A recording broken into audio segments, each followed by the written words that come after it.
Hello, people of Earth. This is not an ad, but yet a call to action because we are asking you to help us pick one of the next films that we are going to be doing here on How Did This Get Made? That's right. Your voice will be heard, but only if you go to the Discord at discord.gg/HDTGM. Now, we have called many different places. Everyone says, oh, you got to do this. You got to do that. You got to do this.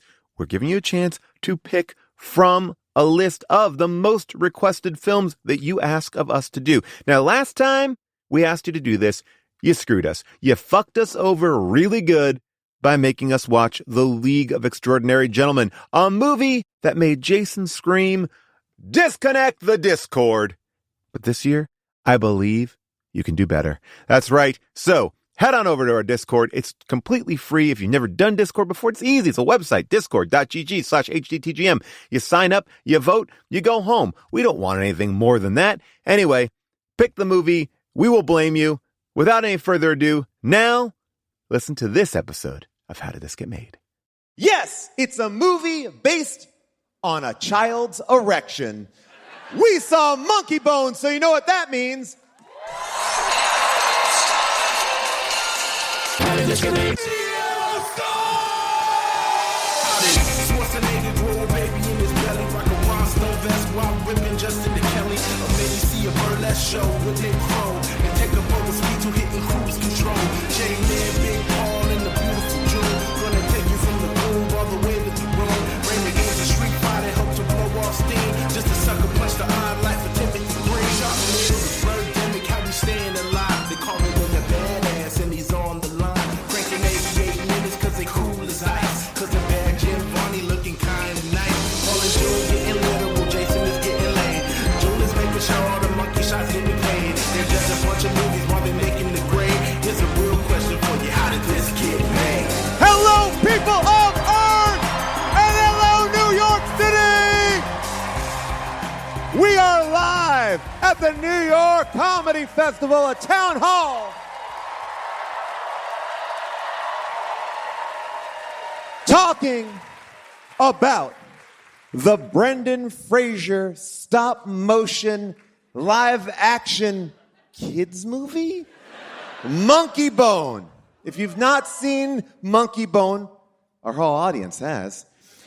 It is about, according to IMDb, in a coma, a cartoonist finds himself trapped within his own underground creation and must find a way to get back while racing against his popular but treacherous character, Monkeybone.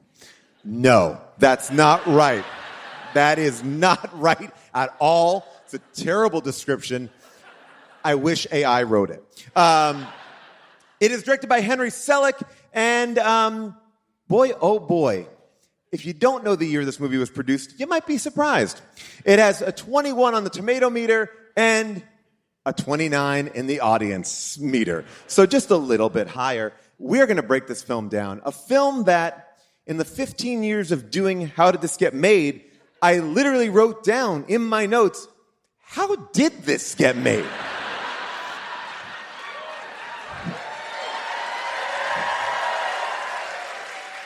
Completely boggled me. I was like, what did the script look like? Why did anyone agree to this? Bridget Fonda? Is this why she stopped acting? But tonight, we will try to explain it all, and we have some very special help. But first, let me introduce my co-host, Mr. Jason Mantzoukas!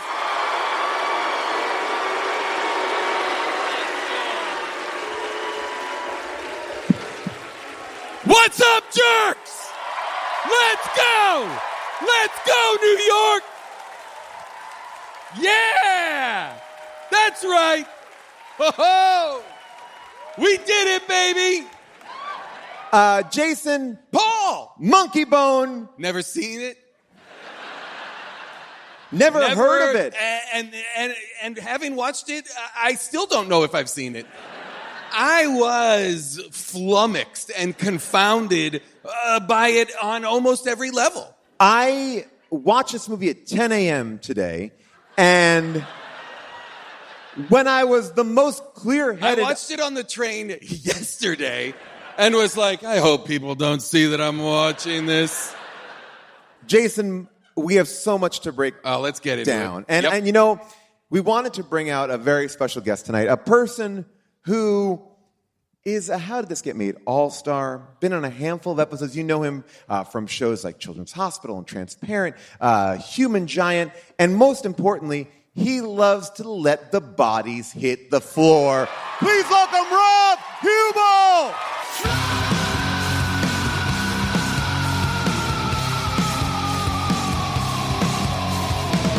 Welcome, Rob. I didn't even know that you had that queued up. I was like, oh, this will be like you. 2 seconds ago, I go, is there any way you could play Let the Bodies Hit the Floor? And this they had lovely woman was like, already. right now? She did it. Wow. The tagline of this movie, Get Boned. The other one is, if it yells, if it swings, it's gotta be Monkeybone. And then, Bone to be Bad. Bone to be bad. I like Bone to be bad.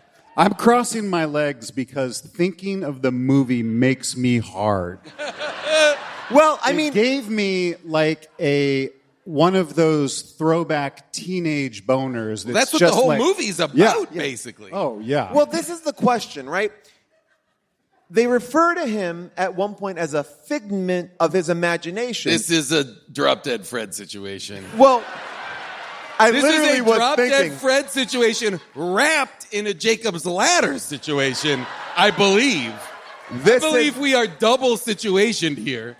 I mean, because this is, I mean, it is an erection that has become loose, right? Yes. I mean, that's yeah. And I guess the thing that I'm like, well, first of all, I have an issue because A sentient loose dick is running around. Before we jump in, I have a super quick question. Yeah. Because I think maybe you or the audience, in the trailer that we all watched, number one, Monkeybone's accent voice is completely different. It sounds just like Turturro, normal Turturro. Right. But in the movie, it sounds like Turturro is doing Steve Buscemi. Am I right or am I wrong? I thought it was Buscemi. I thought it was Joey Pants. Oh, that would be good too. But I I don't thought know. it was Buscemi so much that when I saw it was Turturro, I was like, oh, weird. Maybe he's just doing a Buscemi impression. And then I watched this, and it's just him normal voice.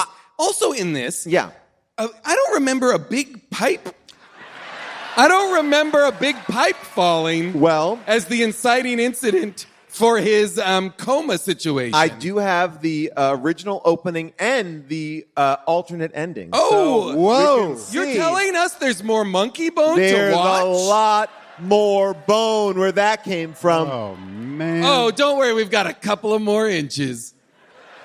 I imagine that voice change is because at a certain point when they found the film to be unreleasable and the director, Henry Selick, was A legitimate legend. Henry yes. Selick from Coraline, James and the Giant Peach, The Nightmare Before Christmas. Like a true legend makes this absolute fever nightmare. Well, Was this after those? well, Like, do you want to guess what year it is? This is always a good question. Like, if you know it, then it's not fun. But do you guys know? I don't know. The only thing at the very end, and I don't want to jump ahead, but maybe I won't. But she says she makes a South Park joke. Oh, And I was yes, like- okay, And I was that- like, okay, so this is in that. But South one. Park has been on the air for like Yeah. 20 years, more than 20 years. I feel like I've been burned on this so many Right. times before. I want to say this is like in the 90s, but I feel like you're going to tell me it came out in 2018. Like, Right. I feel like I've fallen for this before, and you're about to be like, it is actually a new release in theaters now.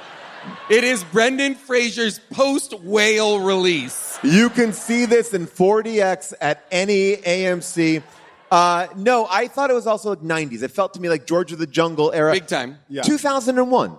So I was still surprised. Hold on. Before or after September 11th? Yeah. Well, interesting fact, it caused September 11th. Whoa. That makes Yeah. sense. It was That on makes the sense. screens on the planes? Everyone Okay. was so busy Okay, watching temperature it. check on New York. The balcony gets it. That's right. Our balcony monsters here. They know what's up. Yeah, everyone was so busy watching it that's what happened. Yes. Here's what I'll say.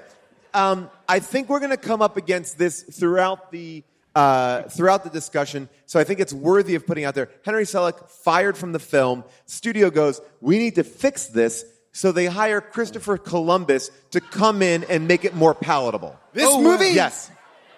Home Alone, Chris Columbus. Yes. Harry Potter. Harry Chris Potter, yes. Chris Columbus. So basically, I think that voice change and things like Discoverer that. of America, Chris Columbus. Yes. The Nina, the 1492. Pinta, the Santa Maria. So that, I think, is something like we're going to see as we look at some of the footage. That's why things have changed.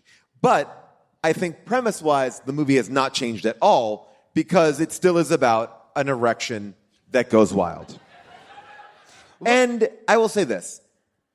I know it's very hard to create a compelling cartoon, but the movie opens up with a cartoon that I'm like, goes, and that's the pilot. I'm like, oh, terrible pilot. Yeah. Terrible pilot. And is what, the pilot 2 minutes? And I understand it's a compacted version of the pilot, but I'm like, what are we watching? I have notes on the pilot. Well, I really like the cartoon because I also am very aroused by arm flaps. If I see that on an older teacher, it's just ba-doing. Yeah, yeah. I guess, this is my question. Was this movie supposed to be like South Park? Well, to me, it felt to me like the Monkeybone cartoon that Stu has created at that time feels like it's very Ren and Stimpy coded. Okay. Kind of gross out, kind of like, like that era of animated stuff. It felt like, so much so that I was like, oh, is he supposed to be a John Kay kind of character? Before we all realized that John Kay was a villain. Sure. You know? Well, but that was the thing. I couldn't quite tell what it was going for. It's like, that's our pilot. They look like they were showing it where you would have a wake. I had a bit of a panic attack because I didn't know anything about the movie. Welcome to How Did This Get Made?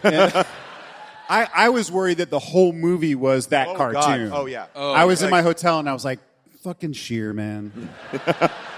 No, it gets weirder and worse. And look, he is a frustrated... and this is the thing. I don't know even about this guy because we kill him immediately. Yep. He seems to be we know he's successful from the pilot that is not aired, yet is merchandised like crazy. Well, he doesn't want to do the merch. Exactly. Right. He doesn't like the biz aspect of it. He wants to get married to his lady. He's like a true Gen X, doesn't want to sell out. Fuck that shit. I'm a purist. My stuff matters. Not like now where everybody can't wait to get that bag. But it seems to me like, well, you drew this thing about a dick running loose. Like, no one forced your hand on this. Like, he's like, oh, I'm so frustrated with this thing that I create. The success of my cartoon. And it has not even been successful yet. Also, they seem to, the merchandising options are aimed very much at young children. The cartoon absolutely is not. There's no way that cartoon, that horny boner cartoon, is meant for little kids the same way that all of the merchandise is absolutely for little kids. And I guess, all the monkey wants to do is fuck, right? That's the premise, and the boy doesn't want to fuck? Well, little boys... No, what do you mean? Do you mean in the pilot? In the pilot. He's embarrassed because he got a boner. Right, but it's the boys like flabby arms. But I guess the movie does This was one of those like, oh no, I'm having an uncontrollable boner in school. Everybody's going to make fun of me, and they do. But he also says, flabby arms turn me on. Oh no, absolutely. This is a moment where we see a fetish being born. Yes. Yeah. You know, but also creative problem solving, just stacking books on your boner. Yes. What I couldn't figure out was, I feel like then Stu's kink or fetish would have been flabby-armed people. Yeah. But he doesn't, that never comes back. Never comes back. You know? Hey, that's the only thing wrong with the movie, really. That's it. Case closed. Good night. That's now, it. I guess, and I don't want to talk about kids fucking, but I will say... I'll talk about it. I'm against it. By the way, me too. And that's the shirt. No kids fucking. But like, what's the relationship between the boy and the boner? We're now that's getting interesting. real wrapped around Yeah. the axle here, I think. I mean, I think the relationship between the boy and the boner is that it's his penis getting erect. Right, but I mean, Well, but also- I think, and then Stu's obviously turning it into a monkey that is so out of control, the way that your boner is out of control when you're that age. You're like, I don't know why it's doing what it's doing. I mean, I'll just explain it to you. What happens is your body becomes engorged with blood. Right. And it rushes down to your penis. Got it. And then all the blood squirts out of your pee hole. That's what I was forgetting. It's like all of your white blood cells pour out of the penis, and the Now red blood I cells got stay it. inside your body. Right. Now And I that's got where it. babies come from. And please, no doctors or nurses correct us. I guess what I was thinking was like, I feel like the movie is trying to set up a Dr. Jekyll and Mr. Hyde scenario. Like the version of him that's the monkey is sex crazed, and then he is depressed. I mean, like he seems like he wants to get back to being depressed. I think the monkey is a very like id. It's just his Sure. unchecked id, and he is then otherwise all super ego, I guess, I mean, controlled and. Yeah, that's what I'm saying. It's like it's kind of like his other side is neither. It's not even interesting at all. Like it's not like I'm the buttoned up Well, guy. It's and like, the bummer is that when he gets sent to downtown, whatever Down. Yeah. town. whatever the underworld is Yeah. here, Land of the Dead. I think. he is. I don't understand what he's up to. Well, that's. I he mean, seems like I don't know. I got to get out of here. Well, I don't but- want to be here. What a bummer to not want to be in the coolest place ever. But is it also is downtown specific to him? I thought it was. I thought he was going to in his imagination because it seemed like, oh, these are characters that I created. But no, No, because there's a Picasso bull. There's a Joe Camel. There's a Joe Camel. This fucked me up. The Joe Camel character fucked me up. I rewound. It's a great Joe Camel. It's Yeah. great. It's better than Joe It's Camel. so much better than Joe Camel because you can fuck it. But yeah, I think that's just everybody's nightmares. Yes. Okay, so Yeah. everyone's nightmares. Now then now I'm jumping ahead to say, so everyone there, they're in purgatory, waiting to either go back up or Go down. Go so down, are yeah. they all in comas? that's what I didn't know either. So is Stephen King in this movie in a coma? Great question. Why No, is and you- Stephen King in this movie? Why is Stephen? Are those but Stephen is that King's? Stephen King or an actor playing Stephen So King? Stephen King was supposed to be in the movie. Oh, okay. Did not show up on the day that they were shooting it. And then they put that guy in it. Just somebody on the crew? Yeah. But I mean, but that's another thing. It's like, all right, so Is this the only movie that Stephen King has acted in? and no, he was in Maximum Overdrive, Okay, I okay. believe. A movie he directed Yeah. insanely. Yes. So- is that about a fuckable car? Can you fuck that car? No, that's Christine. No, that's that's- Christine. yeah. No, you can't fuck Christine. I did. Oh. I think you can fuck any car, but none of those movies were about explicitly fucking a car. Great point. Great point. New York's not a car culture. You wouldn't get it. They don't even know what a car is. It's like it's like a personal subway, a car. So now You guys would understand it as, can you fuck a bus? but I guess the thing is he's there and then when he sees this old man who looks and I'm not trying to be ageist at all. Yeah, This man don't. They look very, very old to me. And he's like, no, he can't die. I'm like, why not? Like, why not? Like, why? Like, Yeah, like, we didn't get to know that character. I think that was just to establish the exit pass. right. though. That you get, but he's trying to stop the old man from dying. There's No, He's trying to stop him from leaving. Oh, and okay. going back to right. Wait, the old man's going back up. Waking Oh, up. yeah. Oh. The old man gets a ticket to exit, puts the helmet on. Oh, and, right. And the hammer hits the mallet, and he goes flying into Abe Lincoln's Zardaw's head. Yes. This is an Abe Lincoln Zardaw's head. Incredible stuff. We feel never like- got to see the old man's boner either. No. I mean, Yeah. and why is his boner in purgatory? Wait, you mean Monkeybone? Monkeybone seemingly exists in. Oh, okay. So that's a great question. Stu, a.k.a. Brendan Fraser. Yes. Fraser. When he's in the... A.K.A. Encino Man. And a.k.a. The Whale. When he's in downtown, when he's in this limbo world, do you think he has no dick? Because no, he's turned on by the girl. His dick has left his body and is now physicalized? No, because he's turned on by that girl because he's like, I love my girlfriend. And that girl kind of comes in for the kiss, the cat. That's Rose McGowan. Oh, yeah. I'm just talking about her character. By the way, this is a bigger question, but I don't know who this movie is for, but there's a lot of Rose McGowan's boobs in this movie. Well, yes, but he goes from literally saying, I love my girlfriend. I was going to ask her to marry me. And then Rose McGowan just kind of leans in. He's like, oh. I'm like, wow, you really dropped that quick. Yeah. You don't even know this person. Well, the monkey, too, crawls down her shirt, and then he says, I left my phone number in your panties or something like that, which is not abnormal. I've tried that move. It doesn't work. Doesn't work. June would be furious at this conversation right now. June is so thrilled she didn't have to watch this movie.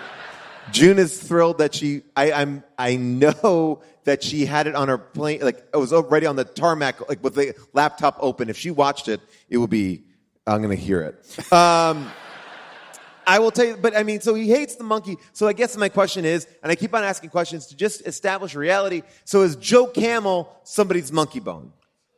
Oh, wow, because Joe Camel is a dick. Yes. It looks like a dick. So remember, there was this is a deep cut, but there was a thing on those cigarettes where you could see dicks. Right? Yes, Joe Camel. We're getting off topic now, but we're not. Sponsored by Camel cigarettes. But yeah, so Joe Camel is there. I don't know that everything downtown represents a boner. I don't because some of it is nightmares. Some of it is nightmares. Quite a lot of it, I believe, is nightmares. Because also Purgatory is the place where we create nightmares. So it's a little but Monsters they were running Inc. out of nightmares too. That was the real problem. And why? They want doctors. Paul, if you have to ask. They want Dr.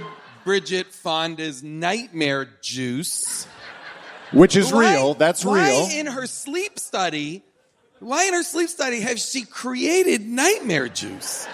What is the possible use for nightmare juice? And why would you call it nightmare juice? And just keep it in a thing in the refrigerator? I couldn't make heads or tails out of that. Also, and is that chimpanzee being tortured by nightmares? Clearly, yes, as is the dog. And there's a lot of very aggressive animal cruelty in this movie. Why hadn't Julie, the girlfriend, Bridget Fonda says at one point that he had not had a good night's sleep in years. Right. Why? Well, because his nightmares are... What blew my mind was she says in that section of the movie that before he saw her, he had never drawn cartoons. He just drew those crazy nightmare paintings. Oh, right. Right. And that after she started working with him and he could sleep more, and then he started doing the Monkeybone cartoons. Well, because he started drawing with his other hand. Oh, that's right. Right. Thank you. So now, is his other hand his dick? And is she fucking her patients? Yes, she's fucking her patients. Absolutely. Also, okay, so he's in a coma. Again, this is for kids. Maybe it's for kids. This is for kids. This is for kids whose parents have recently died. Yes. And they're just living alone. This is for latchkey kids. Yes. Yeah, your this parents still come home. The fact... That's right, latchkey kids. Yeah. Where are you? Where are you, latchkey kids? Yeah, if your parents asked, what did you watch? You could just say, oh, this movie, Monkeybone. Right, they wouldn't ask any follow-up questions. What's crazy is he's in a coma. Megan Mullally incredibly plays his callous sister who can't wait for him to die. 3 months. And why? In a way that I was like, oh, when he dies, she must make money, or there must be a reason she's so glib about him dying. The reason they give is because they saw a parent die and they agreed they'd never let each other suffer. But what's absolutely clear is that his brain activity is off the charts. He's in a coma, yes, but is he brain dead? Absolutely not.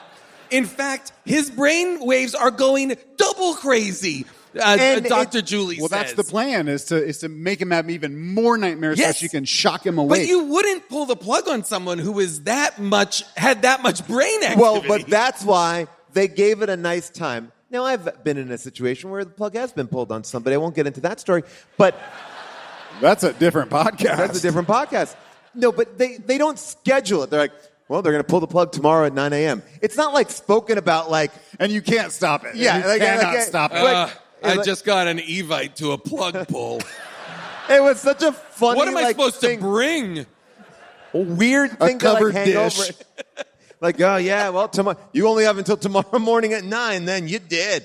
I'll show you this one alt clip 4, but this is a scene that was edited out with Stu and his sister. Alt clip 4. Here we go. Michaela, do you have that one? Alt clip 4, his sister one. You can't find that one. Okay. Well, then we don't have Well, it. what was it? It was because There there was is a, well, there's you a might scene be where Stu comes on to his sister. Wait, once he's Monkeybone? When Oh. he's Stu or when he's Monkeybone? He's Monkeybone. Okay, so Monkeybone Monkeybone comes Monkeybone is trying to fuck his sister. Yeah, that's well, okay. That's I mean, fine. That's fine. Monkeybone doesn't know any better. That's what he's born to do. Yeah. So, but I guess I mean- so. Monkeybone is a monkey. That's the other thing that I was having an issue with. It is his id, Okay, but so it's a it's full inter- monkey. Like he's hanging and swinging It's and wanting interesting what bananas. you're saying, and because it's fuzzy. Because yes, it is his boner, and yes, it is all of the urges and all of the kind of animal instincts Right. are contained in it. But it is a physical boner at times, or it seems to be. But he also has distinct monkey-like actions. He's literally hanging from things. Yes, he's swinging and hanging and go whoo, whoo, whoo, at times, and so he's also doing straight monkey stuff. Yeah. So I would say he's doing Mr. Peepers stuff. yes. We'll get to that. Yes. Mr. We'll get to that. Peepers. Yeah, I mean- indeed. I will say, and not for nothing, we can get to it now. Chris Kattan, late in the movie, Later. I mean, comes in and single-handedly is electric. The physical comedy that the broken neck, all the broken neck stuff was killing me. unbelievable. When he takes the yardstick, Yes. jams it down his back, the tape, and then spins around. Yes, All that's all in one take. Next level. Unbelievable. And really, but now really elevated the third act of this, which was absolutely nuts. Now, but I guess what I'll say about it is we are led to believe that Stu is a boring nothing burger, but when he's in the body of Chris Kattan, I gotta say he's very inventive, very outgoing, and broad, Now, equally here's my- like a monkey bone. Here's my question, though. When he's in Chris Kattan's body, he's somehow still able to execute all of the gymnastics abilities that Chris Kattan's human... Was like, because it's like, so is he sharing a brain? And that's what I was wondering, and I was like, oh, I wish they'd explore this some more. Well, how did the gymnast die? The newspaper on the bus says the tragic death Yeah. of famous gymnast, but they don't explain how does he die. And No. I don't want to be oh, mean. he must have but broken his neck, right? yes, 'Cause- he broke his yeah. neck, but we don't know. Well, that happens to every gymnast. They all Yeah. break their necks. Yeah. I don't want to be mean at all, but I will say this. Even in 2001, if a gymnast died, it's not getting front page of any paper. They would have to have done something insane. You just pissed off a lot of gymnasts. You're going to get so many. We're gonna hear emails. from the gymnasts in the fan base. Because they also position him to be very famous, but yet he is taking public transport. I mean, people do notice him around. I have issues with that second half, but I do like it. There was a YouTube. Oh, you have issues? Oh, you have issues with some of the movie? Oh, wow. Just a couple things. Some of the choices they made, they didn't work for you? Now, Whoopi Goldberg's in this. Oh, yeah. Oh, the cast is wall to wall, like next level talent. Explain to me how that happens. Who read this? Well, this I is love, it. I did a show with Megan Mullally. Megan Mullally is the funniest person on earth. So funny. It is a crime. It is a crime how underused she is. And yeah. like they don't give her anything. Bob Odenkirk. Odenkirk also. Yeah. Oh, yeah. You have everybody Thomas in this. Hayden Church Yes. is in this. Whoopi Goldberg, like with Giancarlo Esposito, Rose McGowan. It is a murderer's row of people. All of the surgeons, Odenkirk and all that team is all people you know. And it's all in service of nonsense. Yeah. I mean, but I do feel like Megan Mullally gets to be funny. The only person who does not get to be funny aggressively is Bridget Fonda. I feel like I love Bridget Fonda, and I watch her in this movie. I'm like, wow, they really, like, whatever they did, it's like, I don't know what she is in any way whatsoever. I think they sold her. They said, do you want to kiss Chris Kattan and Brendan Fraser? She was like, yeah. I felt like Chris Kattan had to kind of force that kiss. He did hold her face. She wasn't leaning in for it. Yeah. But Chris Kattan also has a moment where he's like, it's me. I called you by our name. I got my monkey here. He's wrecking everything. And she's like, okay, it's not him. I'm like, wait, what do you mean? He just gave you like 10 context clues that it is him. So much crazy, and she's already had multiple experiences with Monkeybone as Stu that seem like it's not Stu. Right. So when the reanimated corpse of a gymnast arrives with his head taped to a T-square, you might be like, now hang on.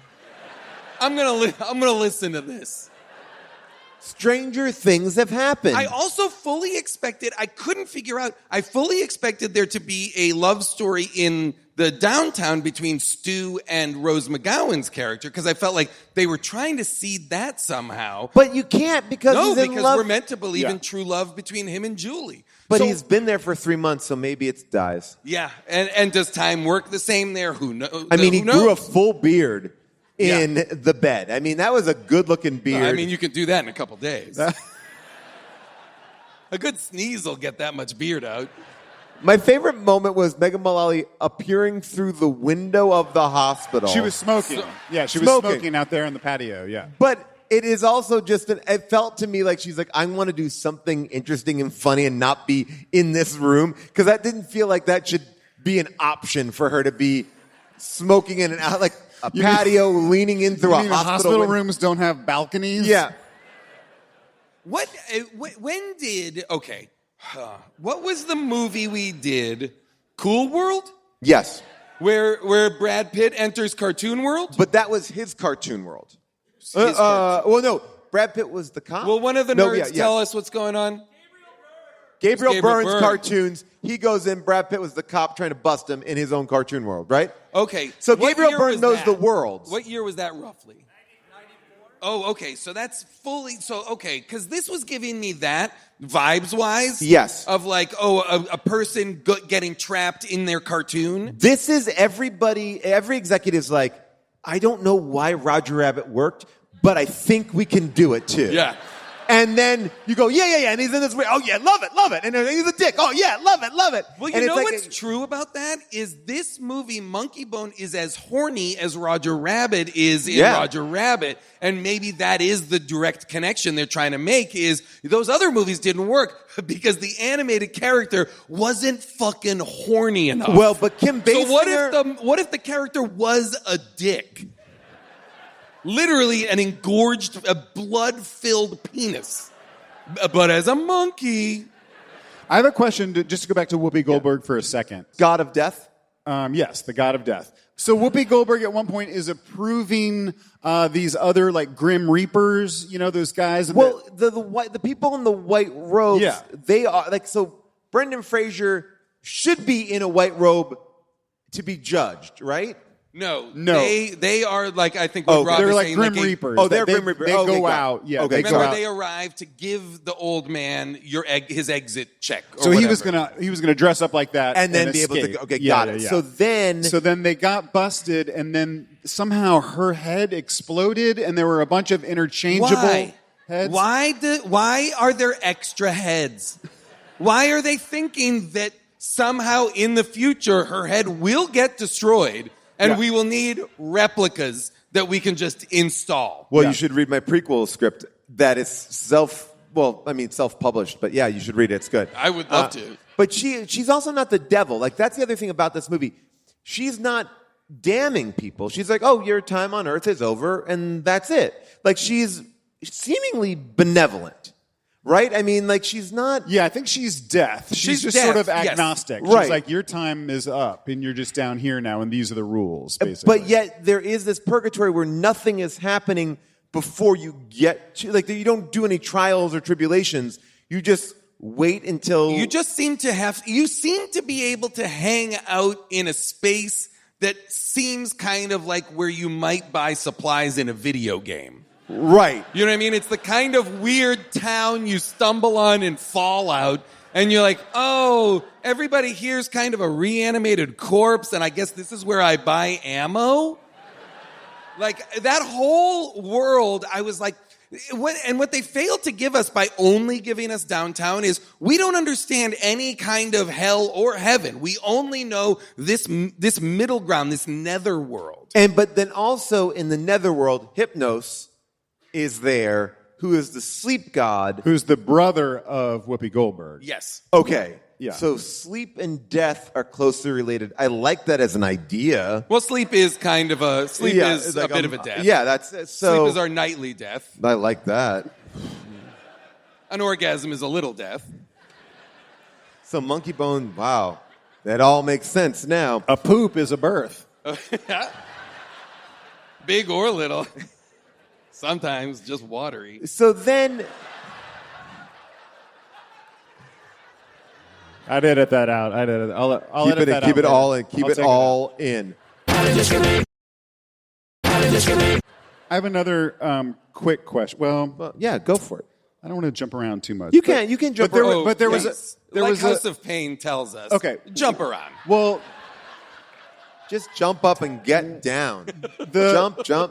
The sex scene between them. Yes. We got to talk about that. Yeah. First of all, I feel like Bridget Fonda said, "I'm not getting naked for this. You're not going to see any." Thank God. So much so that she opened her robe and wrapped it around him. What a strange move that you're not was. going to see side boob. Yep. You're not going to see you're not going to see anything. I guarantee you I that think- wasn't even her body in the shower. Oh, yeah. I think that was a body double. When she wrapped the robe around, I was like, we are through the looking glass. That's the way I don't understand. my wife and I make love. Like that. It's just don't Get look in at my each robe. other. Don't look at each other. This is also, I feel like, although now you tell me it's 2001 and I'm now going to go back on this, because I feel like this was an era in which butts and butt stuff, like in terms of like Ace Ventura's talking butt. Right. Or in this one when he's like, that's not how we shake on it in Monkeyland. We rub butts. There's a lot of like butt stuff. Now, that you studied monkeys. Is that true? They rub butts? They do. Oh, yeah. And you can rub their butts all you want. Right. We have one out in the lobby after the show if anyone's interested. Yes. But just to drill down on this sex scene for a second. Yeah. I have no desire to see Brendan Fraser's body or his ass like shaking in my face, and like it felt Well, but like you're not in love with him. That's true. Doc Julie is. The sleep doctor, but he is about to teabag her. There's So one much. angle. Right. There's one angle where you can tell Bridget Fonda's like, I fucking hate my agent so much. Yes. She's I down am here. giving up His acting. ass is like right here, and you can't. That's not a fake thing. That's him with his taint and balls, like right here. I couldn't figure this out at all. Like, what did they think this is hilarious? Was it in the script, or was Brendan Fraser like, oh, you know what would be funny? If I started like bumping like up and down at her, like I was like, it's like he's gonna teabag her or something in a way that I was like, she should dump him now. Well, that's it. I have a lot of issues with Doc Julie because Doc Julie, everything could have been justified. Like, you are still coming out of a coma. Just take it easy. She's like, he's back home the same day he comes out of a coma. He is eating cake with his hands, and then he's teabagging her. All of these feel like improvised moments.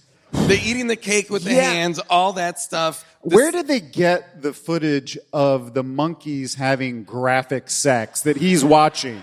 They do that misdirect where you see her in the shower and you think he's looking at that, and then they cut to his POV and he's watching like doggy style sex, which I guess that is how monkeys don't do it missionary. I think like they call it monkeys monkey don't style. go like Monkey style. this, That's right? the Like- shirt. Yes. Wait, hold on. Did we come up with missionary sex? Well, because No, of the missionaries. did. Yeah. They brought it around from land to land. And then, yes, they take it from country to country, introducing heathens to the good Lord and missionaries' the good position. bone. Yeah. Bad to the bone. But there is a moment in here. That's what the movie Silence is about. But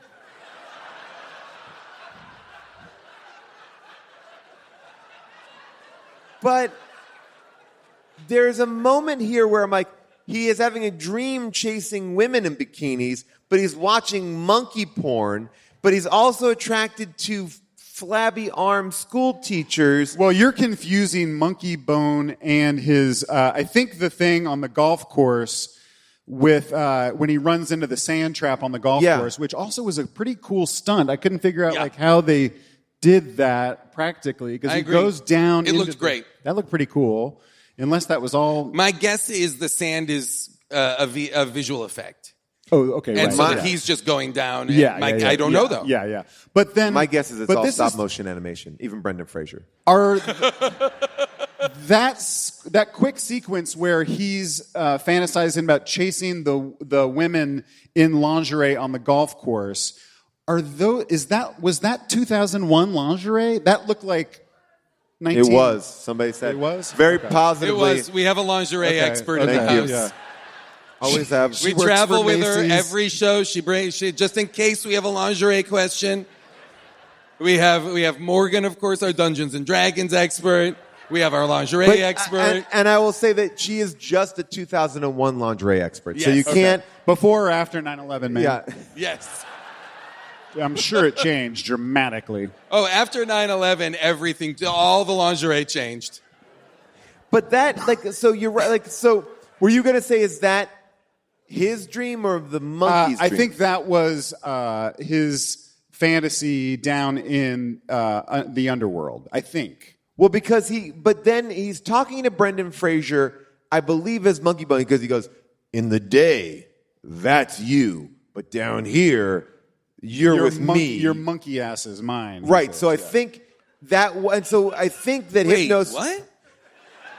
Hypnos, the god of sleep, is telling him like your monkey ass belongs to me, and we're running out of nightmares. We got to go get some more nightmare juice. But isn't Monkeybone Hypnos' agent in the real? Isn't this their plan that Well, they but that's what concocted he's together? saying. He's saying to him, he's like, you aren't getting me enough bad dreams, asshole. I see. Go put all the fart juice. Now I understand. And yeah, I see. Yes. not fart juice. Fart juice. Fart juice. That's Although, a movie. We got to pitch that movie. Do not steal that idea. I mean, Fart juice is going to come felt out next summer. I felt like that whole farting toy thing came in so late. Yeah. I was like, oh, give me the farting toy thing way earlier. And so Make that the plan. And why does he have to put so much of it in the butts? But also, it's like, it seems like that vial of nightmare juice is only going to affect a handful of people. Oh yeah. Well, no, but I mean, they're giving it. The toys are going to go to everyone. Oh, you mean just the? But I mean, amount yeah. they So have? say, all right. So they do 1,000 people. Is that enough nightmares to fuel all of the underworld? This is a great question, and I'd love to spend the rest of the episode just drilling down on the metrics of how much nightmare juice per capita can give enough nightmare return to fuel downtown's energy needs. Because this is a renewable resource. Here's all I'm saying. We need to stop using fossil fuels and power our cars off of nightmares. I want to see more of a Jack Nicholson Batman moment where he's like, oh, we got the new parade float, the Monkeybone parade float, and he's going to douse the whole city with nightmare juice. But it seems like you have to have a lot of nightmare juice because then Dave Foley, also a very funny person, Back when actors could get away with purple face. Oh, man, talk about a moment at the end, a girl closer there where he pops up. They put a lot of pressure on that line too. But I want to drill down real quick on when he goes to the Sleep Institute to break in to steal the nightmare juice. He does fuck that monkey. There's an orangutan. He does fuck that monkey. That's not a monkey. That's an orangutan. Orangutan. Tan. There's an orangutan in a cage. I don't know why he's in a cage. I guess he's part of the sleep study. I guess, yes. He's part of the nightmare. Brendan Fraser kisses. Yep. Yeah. But or more. And then the For orangutan sure they did more. For sure they rips did more. off his fucking pants. Yes. Yes, because the orangutan wanted to go farther. Because I think the orangutan understands that there's a monkey in here. The same way that the dog understands that's not him in there. Like, I think all the animals know what's going on. So the orangutan is like, I'm going to fuck you. Yeah. Because... I feel like that was edited out. I feel like the orangutan did fuck him. Yes, 100%. In the prison cell, probably, Yes. for, atmosphere. And then... Wait, they the edited prison cell in downtown? No. I'm just... Oh, you mean in the lab? Yeah, in the sleep okay, lab. Yeah. So wait, and when they're in the prison, when you just said prison downtown, we remember Stephen King. So Stephen King, Jack the Ripper, Lizzie Borden, they're all there. Attila the Hun. Attila the Hun. So are they just being sucked for nightmares? Yes, because he says, Stephen King says, isn't it that Cujo is inhabiting his body on Earth? Yeah, Cujo took his exit pass. Yes, Cujo took his exit pass. So I guess So Cujo is his monkey bone? So yes, I think Cujo is his monkey bone, which means anything after 2001, any Stephen King book after 2001 is written by a dog? I mean, what are we talking about here? And Cujo is up there fucking people. Yes. With Cujo's Wait, dick. did Cujo get hit by the van?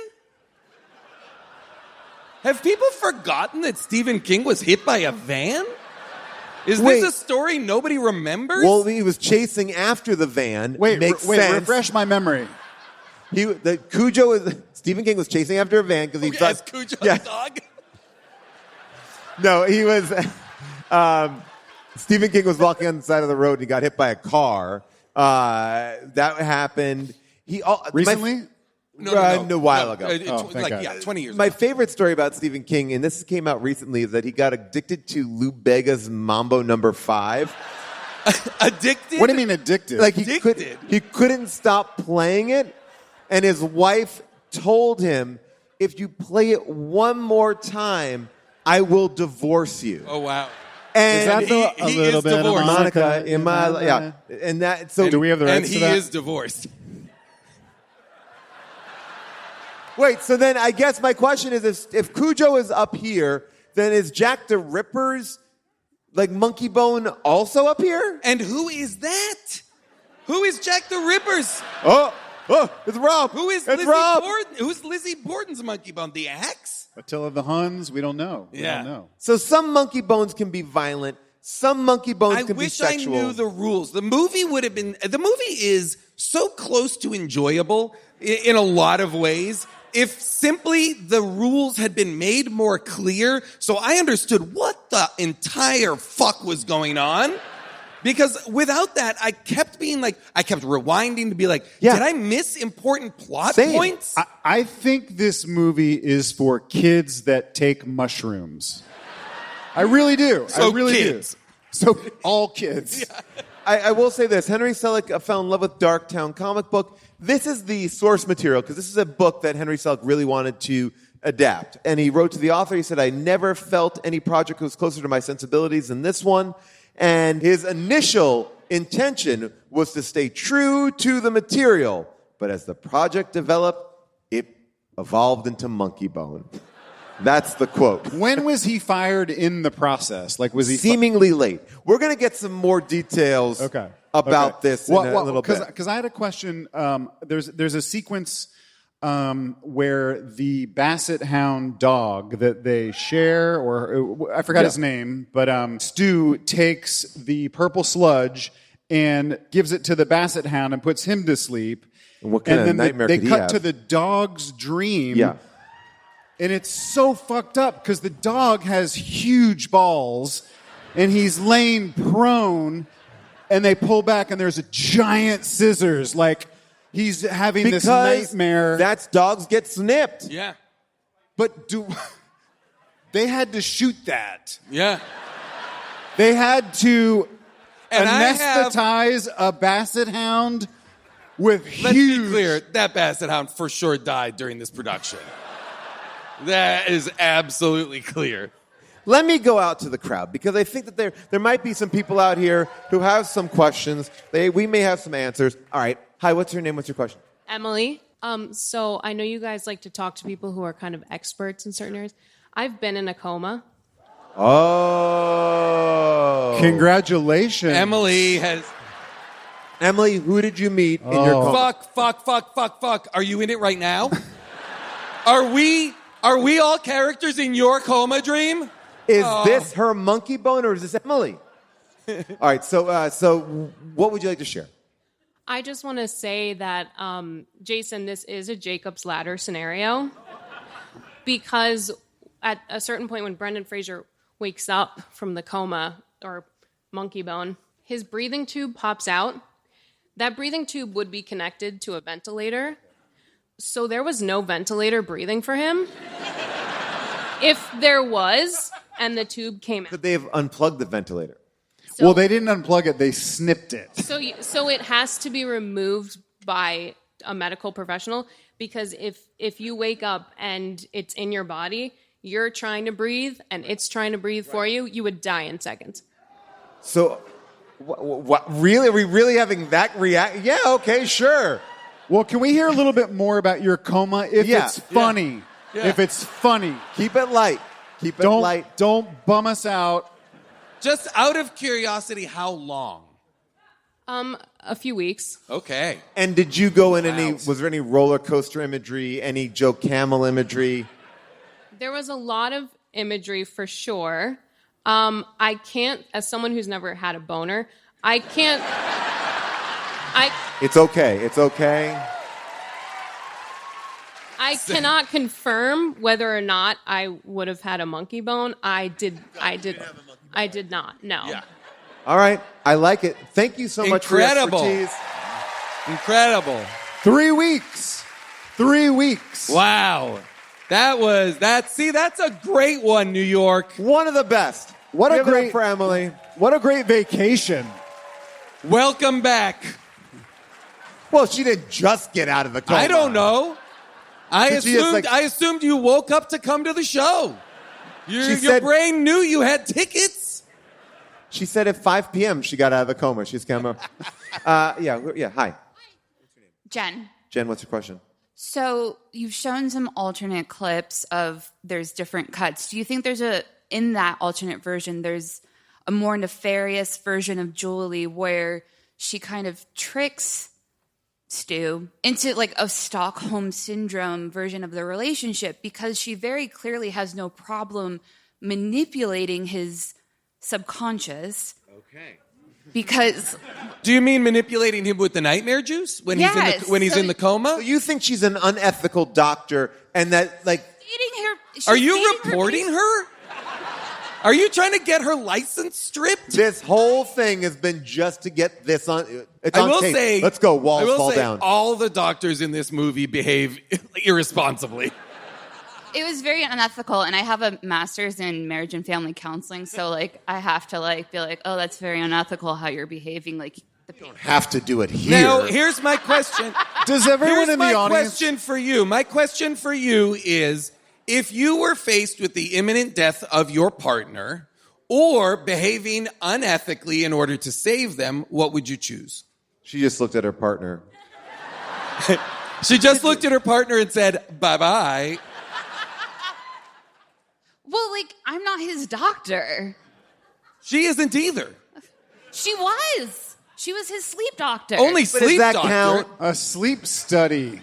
A sleep study. It feels like she was getting college credit for that. I don't know. She didn't even have the authority to stop Megan Mullally from pulling the plug. Pulling the plug on someone who has so much active brain going on that to pull the plug is murder. Like, I mean, I think Paul's going up in the- when was Terry Schiavo? Is that before this? Jason. Hang on. Whoa. Hang on. Jason. I Okay, walk now, out the door for 1 second, whoa. No, and I here's walk what's in happening. And Jason's Here's ranting what I'm about not Terry gonna- Schiavo. I am not going to hear you guys hem and haw over me mentioning Terry Schiavo when you barely reacted to multiple 9/11 jokes. You guys got to decide. What are your levels? The balcony gets it, they're assholes. It's all the Richie Riches over here. that are clutching their pearls. Terry Schiavo. That's a home run reference. Assholes. What do you got? Oh, she's dressed as Rose McGowan. Oh, nice. Fantastic movie, but also, whoa. Hi, my name is Sajida. My friends here are huge fans of your podcast, so thank you so much. And But not you. But not you. She is Now dressed that's up, interesting. Nope. You're wearing a costume. So the question, why do they hate doctors so much on this show? Why do we hate doctors so much on this show? I feel like I've just struck out twice with questions here. I apologize to...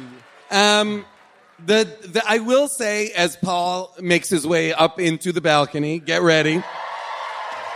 Some of the third act, which is the Catan stuff, is inclusive of.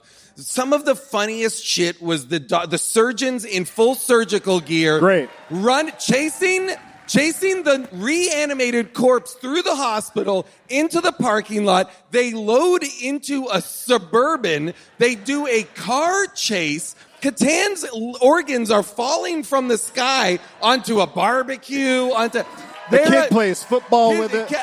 Kids are playing football with a lung. Paul's in the. I'm in the balcony. In the balcony. That's the kind of reception. Welcome, yes, balcony monsters. Oh yeah. Yes.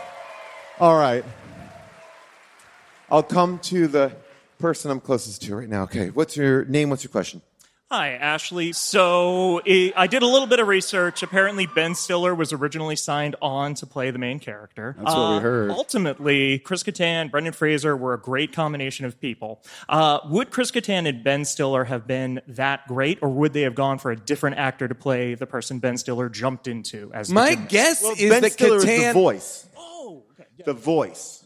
Wait, what? Ben Stiller is going to be John Turturro. Oh, I thought he was going to be Brendan Fraser. Are you I sure, thought- Paul? Are you sure? We're going to get some more. I'm here. Wait, let's answer No, this she question. says- It's a good she says question. different. But I believe Hold on 1 second, Paul. There's somebody right there. What was supposed to be Ben Stiller? No. I heard someone say Ben Stiller is supposed to play Brendan Fraser's character, and then I heard no. I saw that you have notes. I want to see what your notes are. All right. So what do you got? Oh, no, I won't. Yeah. Was I don't need to anybody read here? them. Was anybody here else in a coma? Yes. What? Hold on. From now on, And you? only people in comas. By the way, Is this- Paul, there's another coma over here. Oh, and I was right by her. I'm so sorry. I'll We're get to only her. I'll get talking to to her. coma people tonight. You have to currently back to you, be don't in worry. a coma. All right. Hi. Hi, Paul. I was in a coma. I'm not trying to. It's not a competition, but it was exactly 4 weeks. How many Wow. weeks? 4 weeks? Well, he's Is it better. true what they He's say better than after you. 3 months it goes downhill? It was 4 weeks. I was having this like DMT dream where I was in an MCSer house. You like open a door and then you'd be looking, instead of looking like this, you'd be looking down at like people on a couch playing video games. And then you go in another room, but it was this real crazy maze. And the end of that was I was running away because I thought they were trying to cut my dick off. Wow. Monkeybone!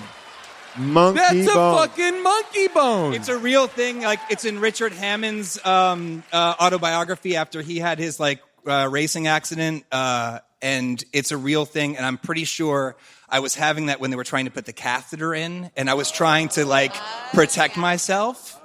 That's what the dog was also doing. The dog was worried about. The one other thing I wanted to say is that I grew up next door to Liz Livingston, who is the creator of Drop Dead Fred. Oh, whoa.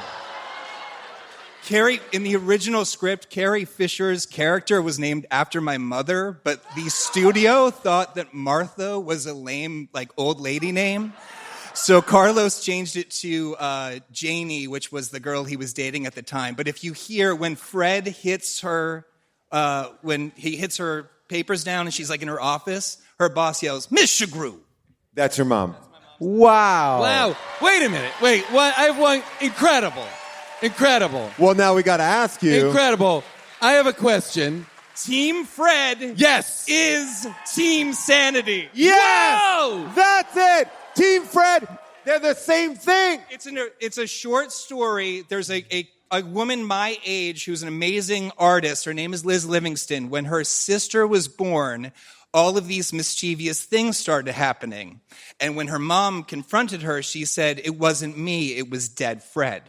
So her mother, who's a writer and used to edit for Reader's Digest, wrote a short story about this evil character, and it's called Drop Dead Fred. Wow. Her friend Carlos Davies said, "This is brilliant," wrote the script. They made the movie. There was going to be a second one, and the whole thing petered out because the person they got to play Fred wanted to rewrite the script. Can I ask a question? If we had not asked who else was in a coma, I know, yeah, you were would really we sitting- have heard none of this?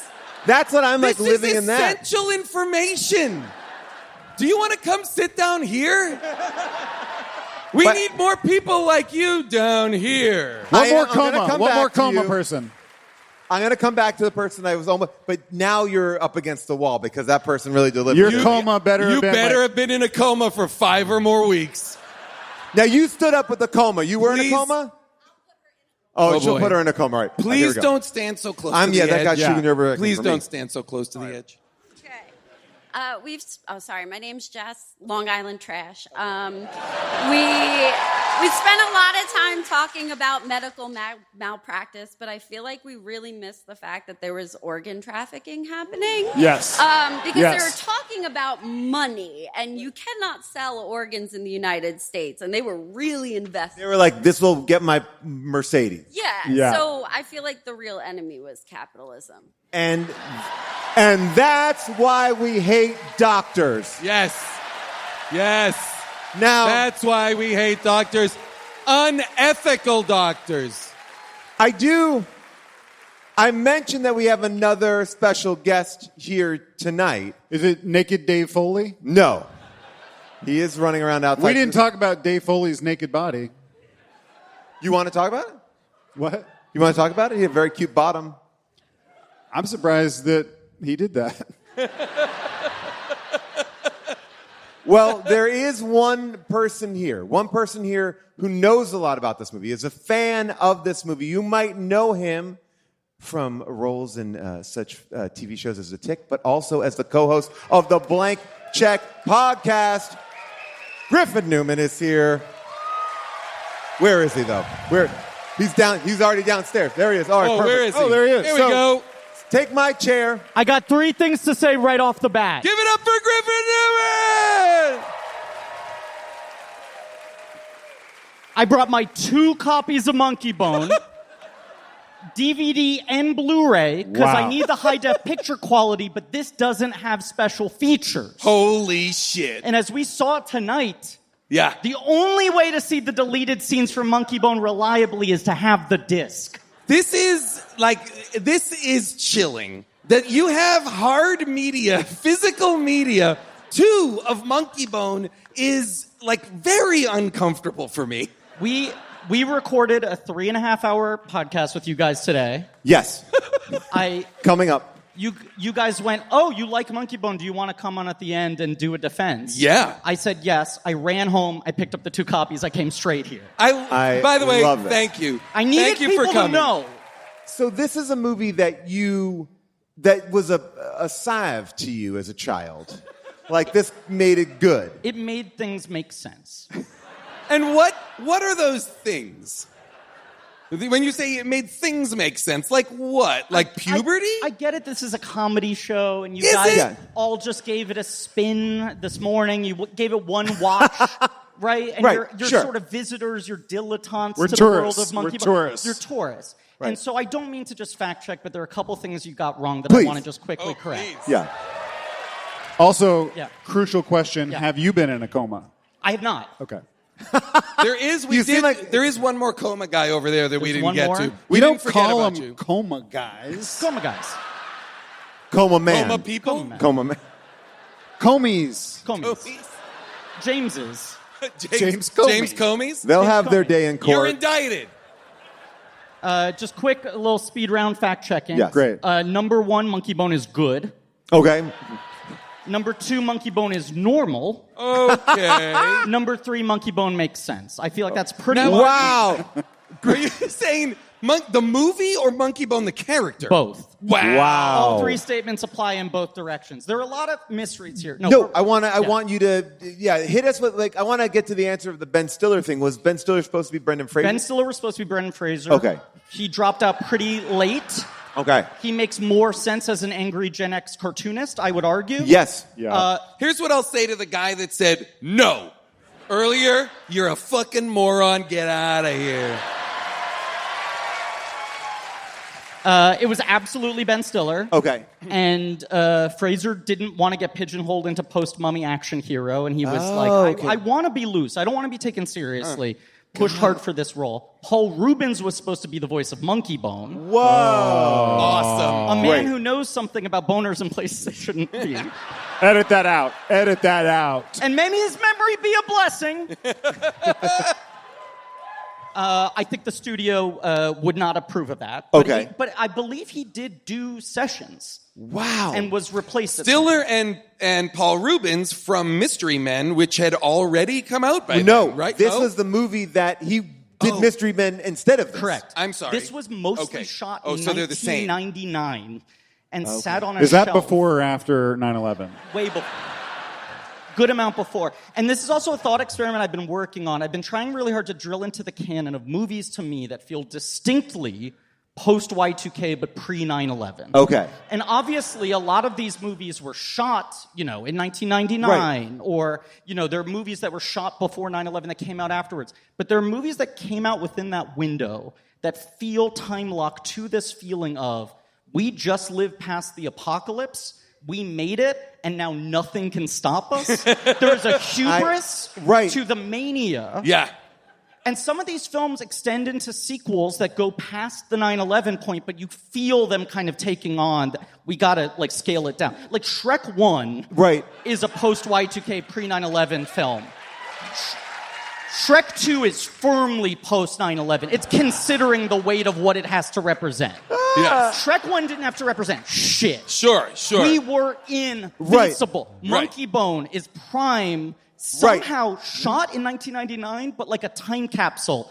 If we survive, if we make it past Y2K, if the clocks don't kill us, this is what the future needs. We're leaving this for the next generation. Can you explain to me? Yeah.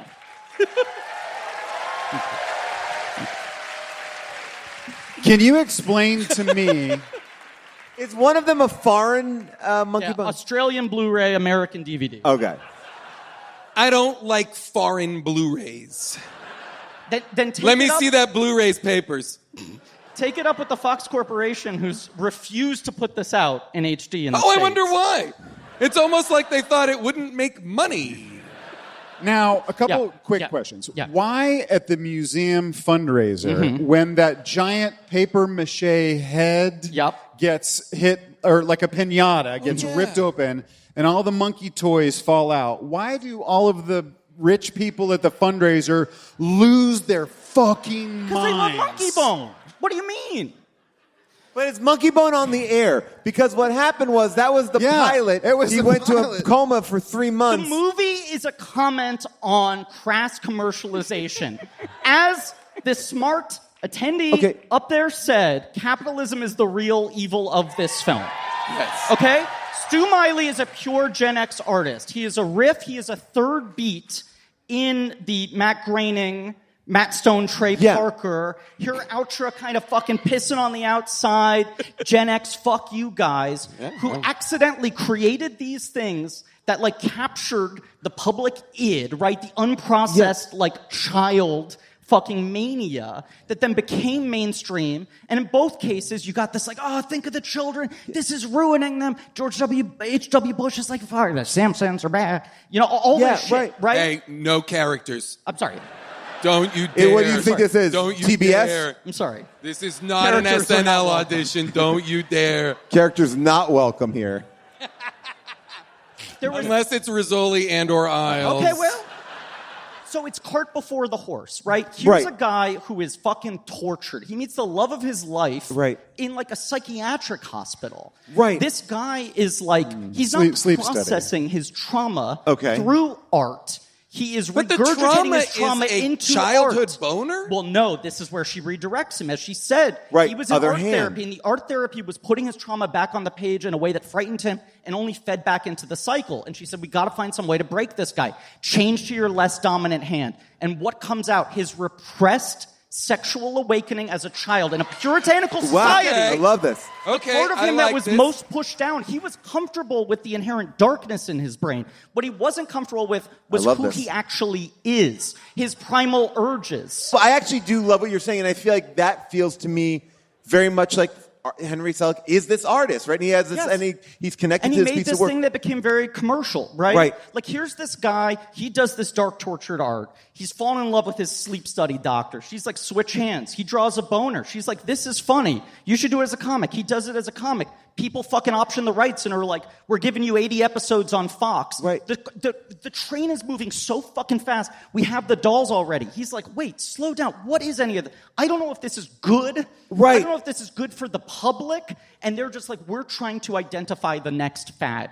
That's the panic he's in the 5 minutes before he gets comaed. So basically, like, his trauma is coming out, and before he can, like, he's like, you're commercializing my trauma, and he's just trying to actually get better to be able to. Well, it's his unprocessed psyche at the very least. Wow, right? Enthusiastic, yes. Right, and that's why Julie loves him, but it's also why I think she rides out the time with Monkeybone inhabited Stu for so long, because she's like, I've seen him go through weird shit. Well, do I like this guy? No, but like, he's had cycles of like loss of identity. It came out of a fucking coma. I don't know, maybe he'll shake this off.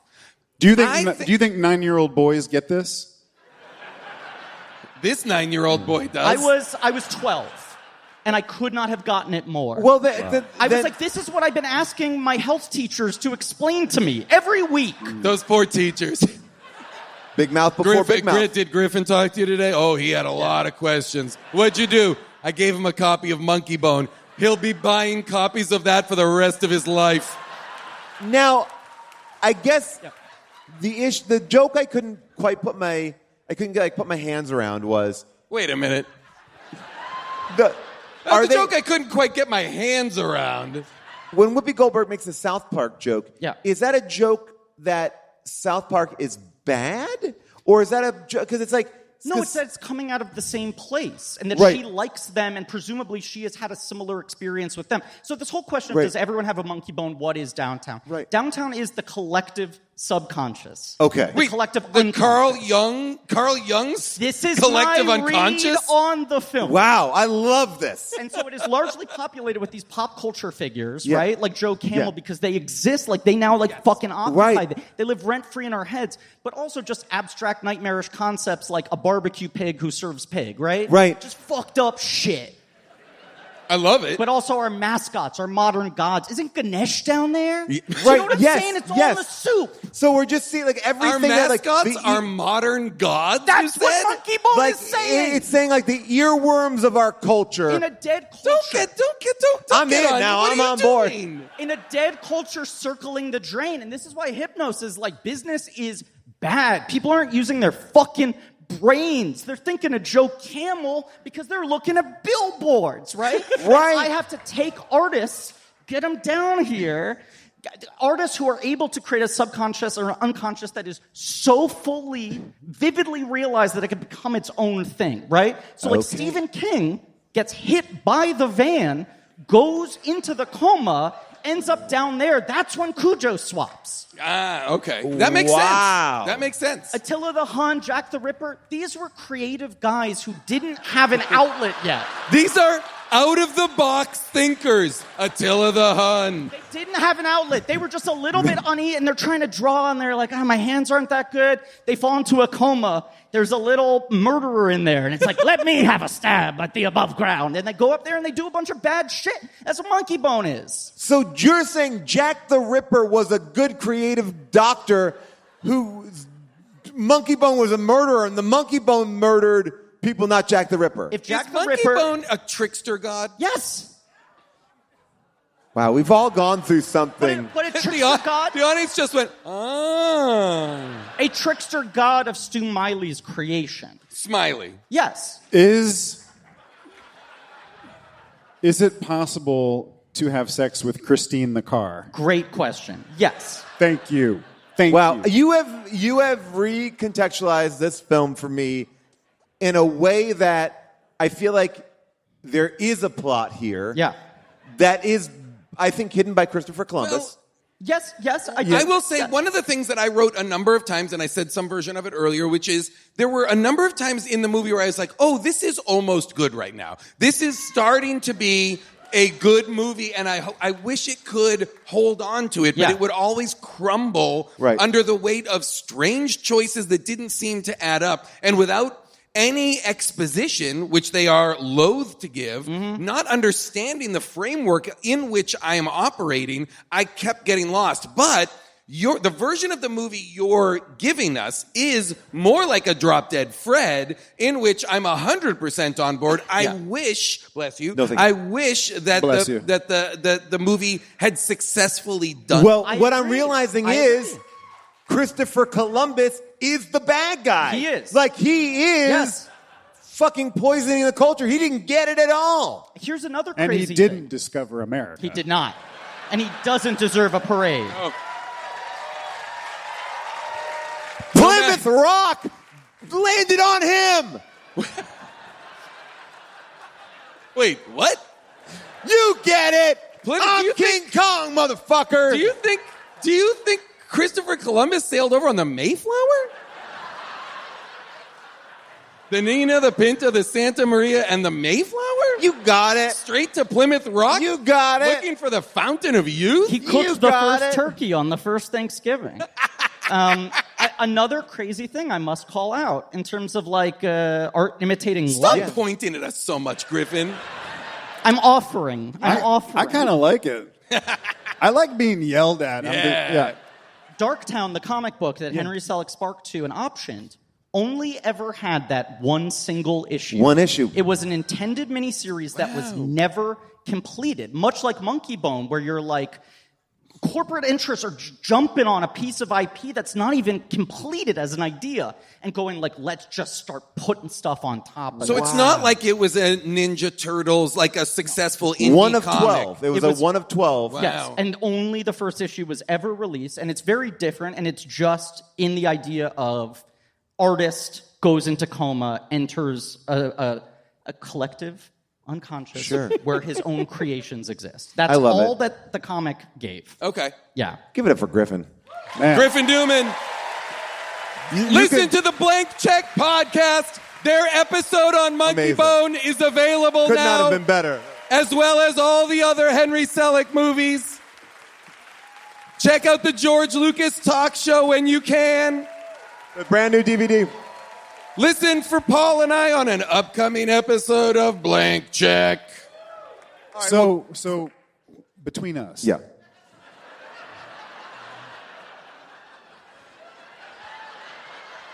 We're gonna edit all that out, right? He's making us look bad. We have, obviously, an opinion about this. There's a lot of people like Griffin who have a different opinion. It is now time for Second Opinions. Ladies and gentlemen, Rob from Long Island.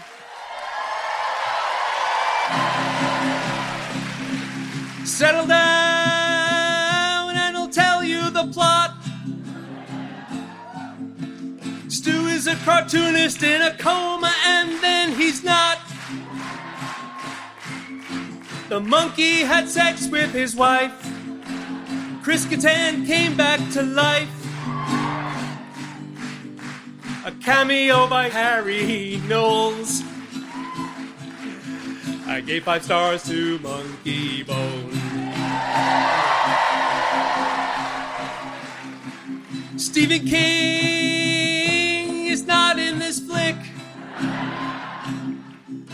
The opening scene's a cartoon about a little kid's dick.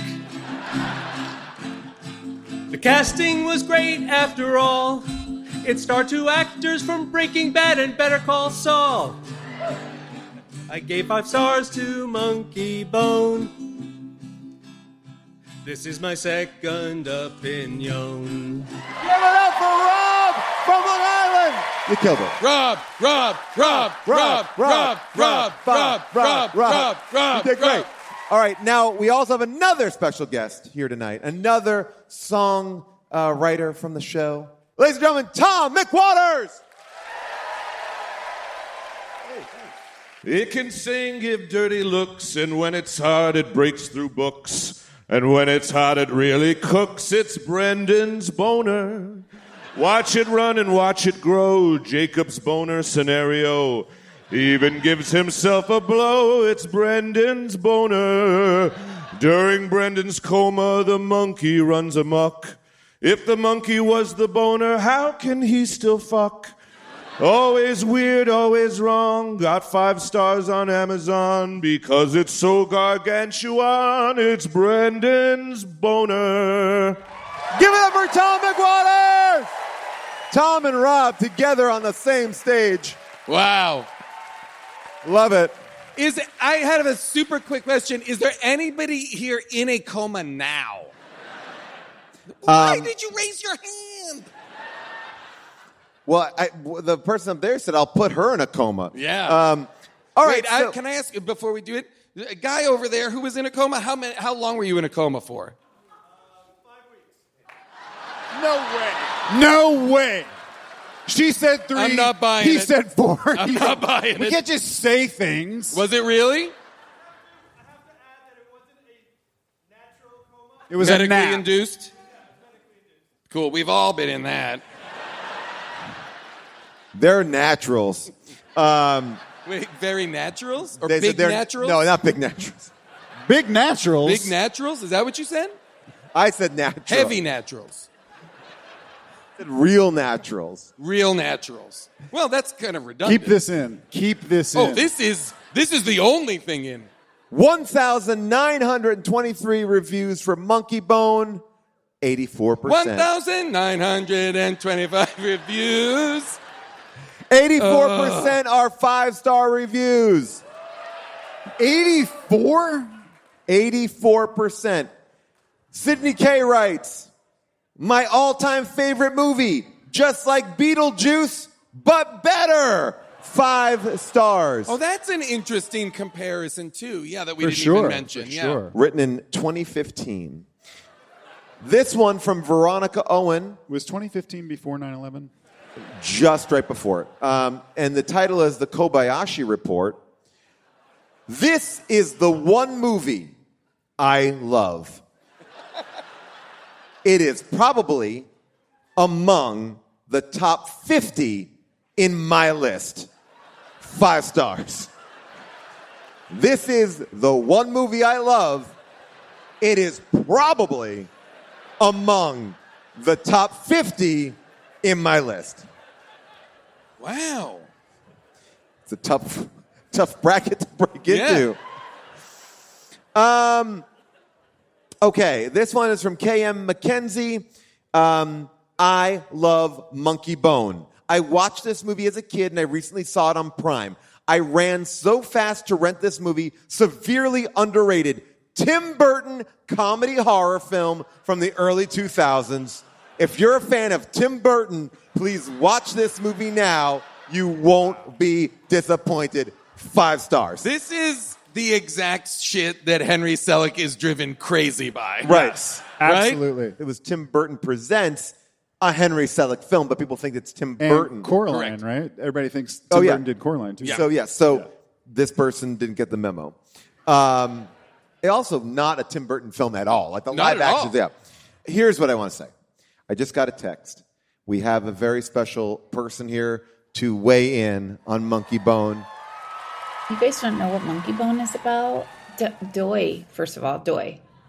Monkeybone is a beautiful film. I've never seen it, but I know exactly what it's about. And Brendan Fraser and Bridget Fonda are 2 archaeologists who are looking for a specific breed of monkey that hasn't been alive for many, many years. It was extinct a long time ago. That monkey is going to hold the key to a virus that's been killing all of us, all of humanity in this present moment. So the two of them have to go find that monkey bone in order to unlock the cure to this very terrible virus that's like really taking us all out. Within that, you know, they find love. You know, and Brendan Fraser, of course, he's kind of that hot shot, shooting from the hip type archaeologist that we all know, that stock character, and, you know, doesn't play by the rules. And Bridget Fonda is a leader in the field and always, you know, she's had many, many breakthroughs, and she knows exactly where to go and how to do everything so perfectly, and scrape off little sand pieces and dig and do all of her archaeology stuff. And it's so hard to work with him. Which, of course, she learns about herself is it's time to loosen up a little bit. And what he learns about himself is it's time to actually respect a woman for the first time ever, which is never done. So it's a really, it's beautiful. They save us, thank God. Thank God. In that search for a monkey bone, they also find what they didn't know they were looking for, which is love. And there you go.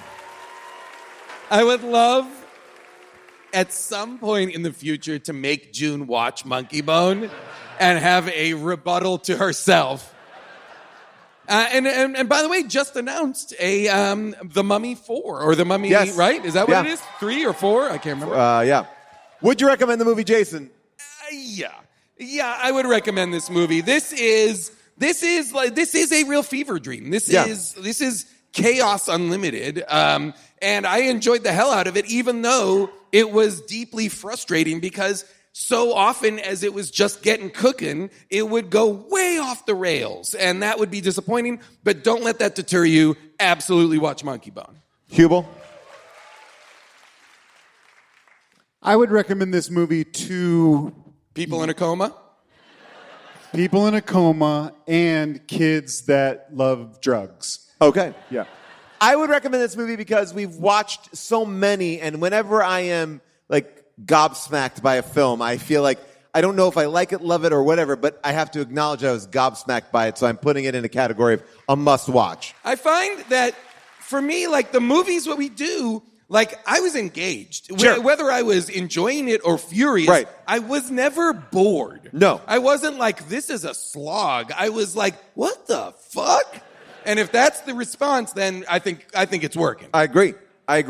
All right, well... I could have watched more of them dangling from the balloon. Like that whole... Yes. I wanted more of that. And if that happens in the Thanksgiving Day parade this year, I will be psyched. I would love it if the Macy's Thanksgiving Day parade floats farted out nightmare juice.